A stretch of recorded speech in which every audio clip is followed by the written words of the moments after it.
వీడియోలకి స్వాగతం. SPI road trip లో second day.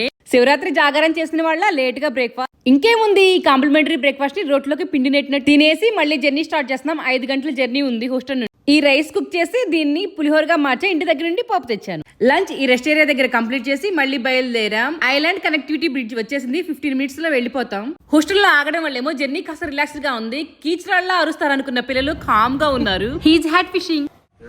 Check in చేసి రూమ్ లోకి వచ్చా. కాసేపు రాకి ఇంత నీట్ గా మాత్రం ఉండదు. చిన్న రౌండ్ వేద్దాం అంతా. ఈ గేమ్స్ తో బాగా టైం పాస్ అయింది. హోటల్ బ్యాక్ సైడ్ నుంచి బీచ్ యాక్సెస్ పాయింట్ 5 మినిట్స్ ఉంది. చలిగా ఉన్నా తగ్గేదిలే అన్నట్లు వెళ్తున్నాం. ఈ గెస్ట్ హౌస్ పైకప్పులు టోపీలాగా ఉన్నాయి. ఈ వైట్ శాండ్ బీచ్ లో ఉన్న ఇసుక సాఫ్ట్ గా ఉంది. నడుస్తుంది. సముద్రానికి పక్కనే ఉన్న గెస్ట్ హౌస్ ఉన్న బీచ్ ని చూడడం ఇదే ఫస్ట్ టైం. నేను ఆ కనిపించే బ్రిడ్జ్ దగ్గరికి వెళ్దాం. ఈ కుర్చీలు గొడుగుల వల్ల బీచ్ అంతా ఇంకా హోటల్ రూమ్ కి 2 keys ఇస్తే 2 రూమ్ లో పెట్టి లాక్ చేసి సన్ రైజ్ చూడడానికి వచ్చాము. ఇక ఉంది సన్ రైజ్ చూస్తామో లేదో తెలియదు. క్లౌడీగా కూడా ఉంది. ఉదయాన్నే దిగడానికి నేహ చాలా ఆలోచిస్తుంది. ఇప్పుడు రమ్మన్నా కూడా రావట్లేదు. ఈ ఫిషింగ్ చేసిన స్టిక్ ని ఇంటికి వెళ్ళాక మళ్ళీ మంచిగా నీటిలో కడిగేస్తాం. అతను ఫిషింగ్ చేయంగా మిగిలిన ఫుడ్ ఇప్పుడు బర్డ్స్ కి వేస్తున్నాం. వెయ్యరా ఈ చేతి పొడితీరా దర్శన్ గాల్లోకి చేస్తా. ఎట్ట తింటారా? వెయ్యరా వెయ్యరా వెయ్యరా నేను పడుతుంది. వెయ్యరా వెయ్యరా రూమ్ కి వచ్చి లంచ్ కోసం బిర్యానీ ప్రిపేర్ చేస్తున్నా. అన్ని ఇంగ్రీడియంట్స్ ఇంటి దగ్గర నుంచి తెచ్చేసా. అల్లం వెల్లుల్లి పేస్ట్ మాత్రం ఇక్కడ ప్రిపేర్ చేస్తున్నా. ఇలా తురిమేసి వెజ్జెస్ కొంచెం ఫ్రై అయ్యాక అల్లం వెల్లుల్లి పేస్ట్ వేసాను. మిల్ మేకర్స్ ముందు రోజే నానపెట్టా. బియ్యాన్ని జిప్లాక్ కవర్ లోనే కడిగి నానపెట్టేసా. అలా అలా ఇంగ్రీడియంట్స్ అన్ని నీళ్ళలో తేలియాడుకుంటూ టేస్టీ బిర్యానీ రెడీ అయ్యింది. సీ టర్టిల్ ఇక్కడ నుంచి 6 minutes, కాకపోతే మేము విండ్ ఎక్కువగా ఉందని చెప్పేసి కార్లో వెళ్తున్నాం. ఇక్కడైతే $10. లోపలికి వెళ్ళి చూద్దాం అసలు ఏముందో ఇందులో. తాబేలు గుడ్లు పెట్టే విధానాన్ని ఇక్కడ చూపించారు. మెడలు దించు దించు మెడలు సరిగ్గా దించు దించు దించు. 5 gold లేవురా. 5 gold లేవు. ఈ బుజ్జి టార్టైస్ ఫుడ్ ఇది కదా. 25 1 cent. ఏమొచ్చింది?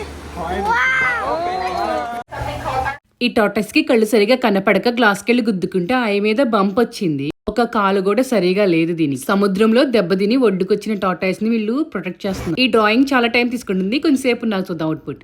దెబ్బతిన్న తాబేళ్లని తిరిగి ఏదడానికి వీలుగా ఉండేలాగా ఇవన్నీ ప్రిపేర్ చేశారంట. సముద్రంలో ఉన్న జంతువులు అటాక్ చేయడం వల్ల ఈ తాబేలకు 3 కాళ్ళు పోయి దొరికిందంట. వీళ్ళకి 2500 సార్లు అడాప్ట్ చేసుకున్నారంట. 2003లో చనిపోయింది ఇది. ఈ తాబేలు కళ్ళకి వల ఇలా తగిలి కళ్ళు మొత్తం పాడయ్యాయి. ఆ తర్వాత ప్రైవేట్ ఎయిర్లైన్స్ లో 2500 miles జర్నీ చేసి సౌత్ ప్యాడ్రా ఐలాండ్ కి వచ్చాయి. తాబేలు స్టోరీస్ అన్ని చదువుతూ ఉంటే చాలా పెయిన్ గా అనిపించింది.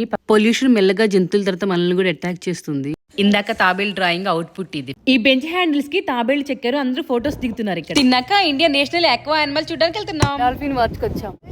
టికెట్స్ తీసుకో లోపలికి. డాల్ఫిన్ వాచ్ 10 బుక్ చేస్తే 1 కి షిఫ్ట్ చేశారు. విండ్ ఎక్కువగా ఉందని. ఇప్పుడు ఏదో తక్కువగా ఉన్నట్టు. నేనే భయపడ్డారా? ట్రై చేశానులే. స్టార్ట్ అయిపోతున్నాం. ఐలాండ్ కనెక్టివిటీ బ్రిడ్జ్ అయితే ఇది. బోట్ లో డ్రైవింగ్ చేస్తూ చుట్టూ ఉన్న ప్రాంతాన్ని ఎక్స్ప్లెయిన్ చేసే అతని మాటలు మాత్రం నాకు అర్థం కాలేదు. కానీ ఒకటి మాత్రం క్లియర్ గా అర్థమైంది. వీళ్ళు ఫ్రెష్ గా ఫిష్ ను పట్టుకొని తినేస్తున్నారని. మొత్తానికి వచ్చిన మరి సక్సెస్. డాల్ఫిన్స్ కనిపించాయి. ఇవి బోట్ ని బాగా ఫాలో అవుతున్నాయి. డాల్ఫిన్ వి పళ్ళు కనిపించేంత దగ్గరగా చూస్తాను అనుకున్నా. కళ్ళు కూడా కనిపించలేదు.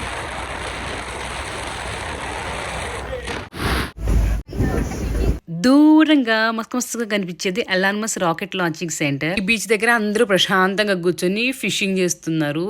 గాలి ఎక్కువగా ఉండటం వల్ల నేహాకు చలి వేస్తే బాక్స్ మీద కూర్చోపెట్టాము. మా వారి క్యాప్ ఎగిరెళ్ళి నీళ్ళల్లో పడిపోయింది. బోట్ వెనక్కి తీసుకెళ్లి మరి వాళ్ళు క్యాప్ తీసిచ్చారు.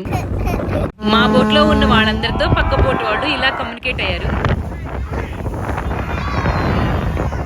వాళ్ళ బోట్ లో ఉన్న వాళ్ళందరూ పెద్దగా అరలేదని ఈమె చాలా డిసప్పాయింట్ అయింది. నేను చూసిన అందమైన దృశ్యాలన్నీ మీ అందరికీ చూపించా. డాలర్ జనరల్ కి వచ్చాం నీళ్ళ కోసం పాల కోసం. మిల్కే ఎంత ఉంటే బయట ఫుడ్ ఎంత ఉందో అస్సలు ట్రై చేయలేదు కదా.